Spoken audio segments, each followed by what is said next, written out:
13 वर्षीय लड़का भागकर काई से ढके एक बोल्डर से दूसरे पर छलांग लगाता है। वो मुश्किल से एक छलांग लगाता है और ये देखने के लिए मुड़ता है कि उसने कितनी दूर छलांग लगाई है। वो जंगल के माध्यम से आगे बढ़ता है, नहर के ऊपर से कूदता है और किसी भी लटकी हुई वाइन्स पर झूलता हुआ, चाहे उसका मन हो या नहीं। वो एक ब्रांच को उठाता है और उसे इस पेड़ के खिलाफ स्विंग करना चालू करता है। जंगल के दुष्ट शूरवीर के साथ जीवन और मृत्यु के बीच उलझा रहता है। शूरवीर को मारने के बाद लड़का अपने गिरे हुए दुश्मन को सलाम करता है और जंगल में आगे तक जाने के लिए अपने भरोसेमंद घोड़े पर चढ़ जाता है। वो यहाँ बिल्कुल अकेला है और शायद सिविलाइजेशन से हजारों मील दूर भी। बहादुर शूरवीर अपने घोड़े से उतरता है और अपनी खोज की परिणति की ओर बढ़ता है। खोई हुई यादों का पेड़। लेजेंड में है कि इस पेड़ के नीचे दबी हुई कोई भी चीज मौजूद नहीं रहेगी। दफन किए गए वस्तु से जुड़ी किसी भी चीज की सभी यादें इसमें शामिल किसी भी व्यक्ति के दिमाग से गायब हो जाएंगी और कोई भी उन्हें फिर कभी वापस नहीं ला पाएगा या ये आश्चर्य नहीं करेगा कि यादें कहाँ गईं। शूरवीर मोम से सील्ड एक पत्थर निकालता है जिसे इसने अपने कवच के अंदर सुरक्षित रूप से रखा हुआ था और फिर पेड़ के सामने बैठ जाता है। वो पेड़ के पास एक स्पोर्ट से पत्तों और धूल को साफ करके अपने हाथों से एक छोटा सा छेद खोदता है और पत्थर को इसमें रख देता है। लड़का अपने काम से संतुष्ट होकर पत्थर की ओर नीचे देखता है। वो छेद में पड़े पत्थर को मिट्टी से ढकना शुरू कर देता है जब अचानक वो खड़ा होता है। क्या ये कोई शोर था? वो दोबारा सुनता है। नहीं, ये केवल शोर नहीं है, ये एक आवाज है। शूरवीर अपनी तलवार बाहर निकालता है और उस दिशा की ओर बढ़ना शुरू करता है जहां से उसे आवाजें आ रही हैं। वो पेड़ों के बीच से होकर शोर की ओर जाता है। इसमें कोई संदेह नहीं है, ये निश्चित रूप से एक आवाज है और अब वो इसे स्पष्ट रूप से सुन सकता है। इतिहास का पहिया घूमता है, युग आते हैं और गुजरते हैं अपने पीछे यादों को छोड़ते हुए जो लेजेंड बन जाती हैं। शूरवीर एक कोने पर पहुंचता है जहां पे जंगल खत्म हो जाता है। ग्रासी ओपन एरिया के बीच में एक स्टोन आर्कवेव दिखता है जो बिना किसी दीवार के वहां खड़ा है।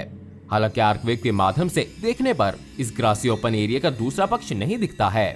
इस आर्कवेव के अंदर एक सुंदर व्हाइट एलाबेस्टर से बना महल है जो समुद्र की ओर दिखने वाली चट्टान पर स्थित है। इसकी लाल छत वाले बुर्ज ऊपर की ओर बादलों में जा रहे हैं और आर्कवेव के बगल में जो ऐसा प्रतीत होता है कि किसी और दुनिया में ले जाएगा, एक बूढ़ा आदमी एक लंबा ड्रेस पहने खड़ा है, एक जादूगर का ड्रेस।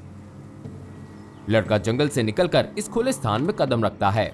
ये बूढ़ा आदमी यहाँ क्या कर रहा है और इस आर्कवेव के अंदर है क्या? ये वास्तव में कुछ ऐसा दिखा रहा है जो इसे नहीं दिखाना चाहिए।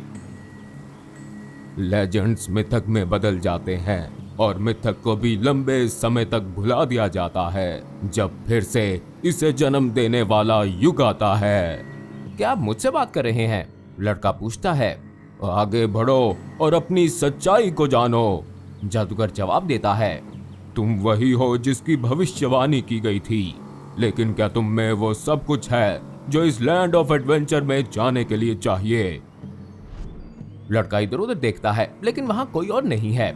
ये बूढ़ा आदमी शायद उसी से ही बात कर रहा है। लड़का अपनी स्टिक को जमीन पर फेंकता है और बूढ़े आदमी और उस आर्कवेव की ओर कदम बढ़ाता है। वो देख सकता है कि आर्कवेव की सतह टिमटिमा रही है, मानो जैसे ये पानी की वर्टिकल सतह हो। केवल सच्चे दिल वाले ही जादुई आर्कवेव में जाते हैं, लेकिन तुम जैसे बहादुर के लिए एक महान खोज प्रतीक्षा कर रही है। एक खोज मेरे लिए? लड़का पूछता है, लेकिन वो बूढ़ा फिर से कोई जवाब नहीं देता है। वो उसे देख भी नहीं रहा। क्या ये बुद्धिमान बूढ़ा अंधा है? लड़का अब उसके बहुत करीब आ गया है। इतने करीब के बूढ़े आदमी के सामने अपना हाथ वेव करता है, लेकिन कोई रिएक्शन नहीं। ये वास्तव में अंधा ही होगा। लड़का पीछे मुड़कर उस आर्कवेव में देखता है। वो चट्टान में टूटती लहरों और आकाश में उड़ते पक्षियों को देख सकता है। यहाँ तक कि वो सबसे ऊंचे टावर पर सबसे ऊंची खिड़की पर भी देख सकता है, जो कि ऐसा लगता है कि जैसे वहाँ एक लड़की है जो अपना रिबन हवा में लहरा रही है। वो उसे इशारा कर रही है। उसे अपने आप को बचाने के लिए एक बहादुर शूरवीर की जरूरत है। अपने भाग्य की ओर जाओ और वो हीरो बनो जो तुम हमेशा बनना चाहते थे। लड़का इस भूमि की सुंदरता, महल, सफेद टावर्स के बीच गुजरते बादलों, पूरी तरह से नीला समुद्र और उस टावर में बंद सुंदर राजकुमारी जो उसके इंतजार में है, इन सब की ओर खिंचा चला जा रहा है। लड़का आर्कवेव की सतह से अपना हाथ आगे करता है और ये उसमें से ऐसे चला जाता है जैसे वहाँ कुछ और नहीं है, लेकिन इसकी दूसरी ओर ये एक शूरवीर के हाथ में बदल जाता है। लड़का अपना हाथ बाहर खींचता है और देखता है कि उसके हाथ जैसा ही दिखता है। लड़का अपनी माँ के बारे में सोचता है, जब उन्होंने उस पर उन लैंड्स की पिक्चर ड्रॉ करने पर चिल्लाया था और कहा था कि उसे पढ़ाई पर ध्यान देना चाहिए। वो अपने टीचर के बारे में सोचता है, जिसने उसके हाथ से फैंटेसी बुक पकड़कर कूड़ेदान में फेंक दी थी, इसे समय की बर्बादी कहते हुए। वो अपने दोस्तों को याद करता है जब वो एक शूरवीर के रूप में स्कूल में गया था और सभी उस पर हंस रहे थे। वो जानता था कि उसके भाग्य में कुछ बड़ा करना लिखा था और अब ये समय है। वो वास्तव में एक शूरवीर है, वो हीरो है जिसकी भविष्यवाणी की गई थी। वो एक लेजेंड बन जाएगा, वो खास है। शूरवीर अपनी कमर कसता है और आर्कवेव में आगे बढ़ता है। जैसे ही वो ऐसा करता है, उसको बूढ़ा आदमी अब भी बोलता हुआ सुनाई देता है, इतिहास का पहिया घूमता है, युग आते हैं और गुजर जाते हैं, अपने पीछे यादों को। लड़का आर्कवेव से गुजर जाता है और महल, समुद्र, राजकुमारी सब कुछ एक पल में गायब हो जाता है। लड़का पीछे मुड़ता है, लेकिन आर्कवेव सिकुड़ कर बंद हो जाती है और वो उसके अंदर फंस जाता है। बूढ़ा आदमी जमीन में धंस जाता है और आर्कवेव घूमता हुआ प्रतीत होता है। आर्कवेव भी पृथ्वी में गायब हो जाता है और कुछ और बाहर निकलता है। एक विशाल सेंटीपीड जमीन से बाहर निकलता है। इसका शरीर पत्थर के रंग जैसा है, जिसके पीछे की ओर की मूवेबल प्लेट्स किसी कपड़े के मूवमेंट जैसी दिखती हैं। सेंटीपीड अपना मुंह खोलता है और एक बच्चे के रोने जैसी आवाज के साथ नीचे गोता लगाकर जमीन में गायब हो जाता है। क्या आपने कभी ऐसा सोचा है कि आपके भाग्य में कुछ और भी लिखा है? क्या आपको ऐसा लगता है कि फैंटेसी बुक्स में वर्णित दुनिया जो मूवीज और गेम्स में जीवित दिखती हैं, वो वास्तव में ऐसी जगह हैं जहां आपको होना चाहिए? आप अकेले तो जरूर हैं, लेकिन सावधान रहें, क्योंकि ये ठीक वही विचार हैं जो आपको SCP-4310 का मुख्य लक्ष्य बनाते हैं। एक डेडली प्रेडेटर जो हीरोज जर्नी शुरू करने की इच्छा रखने वालों को शिकार करता है।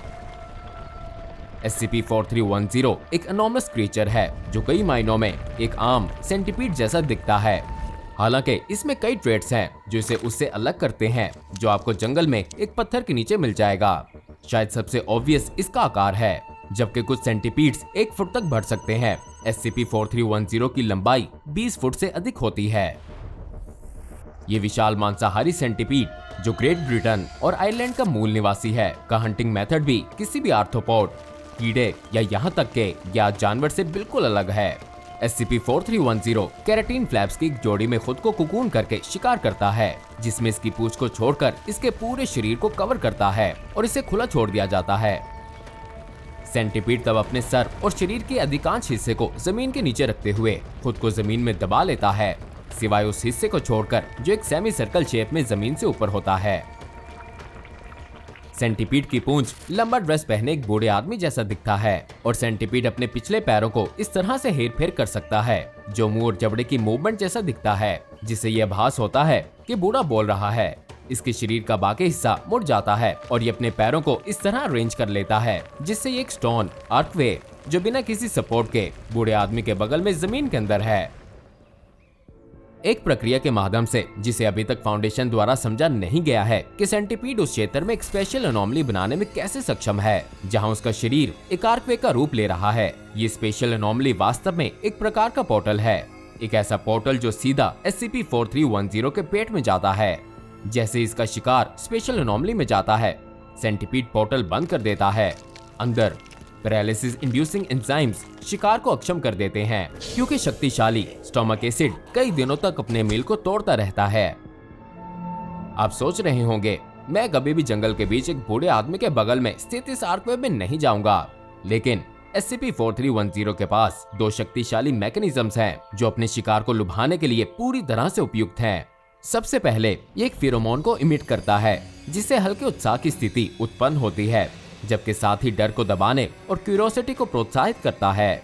ये सभी वार्म ब्लडेड मैमल्स को प्रभावित करता प्रतीत होता है, लेकिन मनुष्यों और एक्सप्लोरेशन के प्रति उनकी नेचुरल इंक्लाइनेशन उन्हें विशेष रूप से इसके इफेक्ट्स के प्रति संवेदनशील बनाता है। भोजन प्राप्त करने के लिए उपयोग किए जाने वाला 4310 का दूसरा मेथड एक यूनिक सेट ऑफ साउंड्स है। ये आवाजें इसकी टेल सेगमेंट के अंदर के हिस्सों को रगड़कर बनाई जाती हैं, जो कि इंग्लिश भाषण से मिलती जुलती हैं, और इसमें लगभग हमेशा ऐसे फ्रेजेस होते हैं जिसमें खोज, भविष्यवाणी और हीरो डीड्स का वर्णन करते हैं, उसके लिए जो केवल आर्कवेव में जाने के लिए चुना जाता है। SCP-4310 केवल 3 मिनट तक बात कर सकता है, जिसके बाद वो हीरो फ्रेजेस को दोबारा से शुरू कर देता है। और हर SCP-4310 के इंस्टेंस के शब्दों का एक यूनिक सेट है, लेकिन सब में आर्क वेव में एंटर होने वाले के लिए एनकरेजमेंट होती है। ये पता नहीं चल सका है कि SCP-4310 ने इन फ्रेजेस को कैसे सीखा, क्योंकि इस एडवांस हंटिंग टेक्निक के अलावा अनोमलस जीव की किसी भी इंस्टेंस ने इंटेलिजेंस में सामान्य सेंटीपीड से ज्यादा लेवल्स नहीं दिखाए।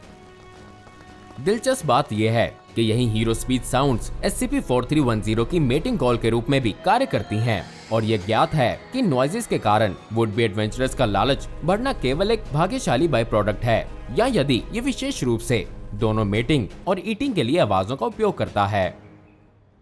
SCP-4310 का SCP फाउंडेशन को 1950 के दशक में पता चला, जब बेलफास्ट नॉर्दर्न आयरलैंड में कई लापता व्यक्तियों की जांच जारी थी। एजेंट्स ने पास के एक जंगल की खोज की और जल्द ही मानव दांतों की खोज एक वुडन ग्रोटो के करीब एनिमल ड्रॉपिंग्स में थी। इस ग्रोटो को हटाया गया और खुदाई के बाद जमीन के नीचे SCP-4310 की 3 इंस्टेंसेस हाइबरनेट करती हुई पाई गईं। तब से ये पता चल गया कि पेट भर के खाने के बाद ये एक हाइबरनेशन फेज में चला जाता है, जो कि 10 साल तक चल सकता है। और ऐसा प्रतीत हुआ कि इन 3 इंस्टेंसेस ने भी बहुत अच्छा खाया, क्योंकि 70 से अधिक बच्चों की रिमेन्स उस एरिया से बाद में पाई गई थीं। SCP-4310 को यूक्लिड क्लासिफाई किया गया है और वर्तमान में एक इंस्टेंस को ऑब्जर्वेशन और टेस्टिंग के लिए कंटेनमेंट सेल में रखा गया है। सेल को ग्रेट ब्रिटेन के टेम्परेट जंगलों में पाई जाने वाली मिट्टी की एक मोटी लेयर से भरा गया है और हफ्ते में एक बार 5 पिग्स को सेंटीपीड के एनक्लोजर में भेजा जाता है। मोबाइल टास्क फोर्स लैम्डा-12, जिसका कोड नेम पेस्ट कंट्रोल है, उनको इन क्षेत्रों में भेजा जाता है जहां एक बूढ़ा आदमी जो जादूगरों से मिलता जुलता दिखता है, जो लोगों को एक मैजिकल आर्क वेव के माध्यम से इसमें जाने के लिए प्रोत्साहित करता है, की रिपोर्ट्स मिलती हैं। और इन MTF एजेंट्स को उन सभी इंस्टेंसेस को खत्म करना है जो उनको जंगल में मिलेंगी। फाउंडेशंस डिपार्टमेंट ऑफ एनालिटिक्स सभी कंटेम्पररी ब्रिटिश बच्चों और यंग अडल्ट लिटरेचर, विशेष रूप से फैंटेसी जॉनरा, जिसमें जंगलों में एक पोर्टल जो एक नई दुनिया में ले जाएगा, इस तरह की और किसी भी इससे मिलती जुलती या इंस्पायर्ड कहानी जो रियल SCP-4310 इंस्टेंसेस का संदेह दे, लैम्डा-12 को सतर्क कर दिया जाता है। हम सभी समय समय पर एक एपिक खोज को शुरू करने के बारे में कल्पना करते हैं, जो हमें हमारे नियमित जीवन से कुछ समय के लिए निकलने की अनुमति देता है। जबकि सपना देखना मजेदार तो है, जहां आप एक नई दुनिया में चले जाते हैं, लेकिन बहुत सावधान रहें। यदि आप जंगल में एक बूढ़े व्यक्ति से मिलते हैं जो आपको बताता है कि आपकी खोज एक मैजिकल आर्क वेव में जाने से होगी, जहां आप ये पाएंगे कि आपकी हीरो जर्नी की शुरुआत और समाप्ति एक विशाल सेंटीपीड के पेट में होती है। अब जाइए और जाकर डॉक्टर बॉब की फाइल से SCP-3456 द ऑर्केडियन हॉर्समैन देखें, एक ऐसी अनोमली जो मिथक और वास्तविकता में आपको भ्रमित कर देगी। और हाँ, चैनल को सब्सक्राइब और वीडियो को लाइक, और सबसे जरूरी ये वीडियो कैसी लगी हमें कमेंट्स में बताना ना भूलिएगा।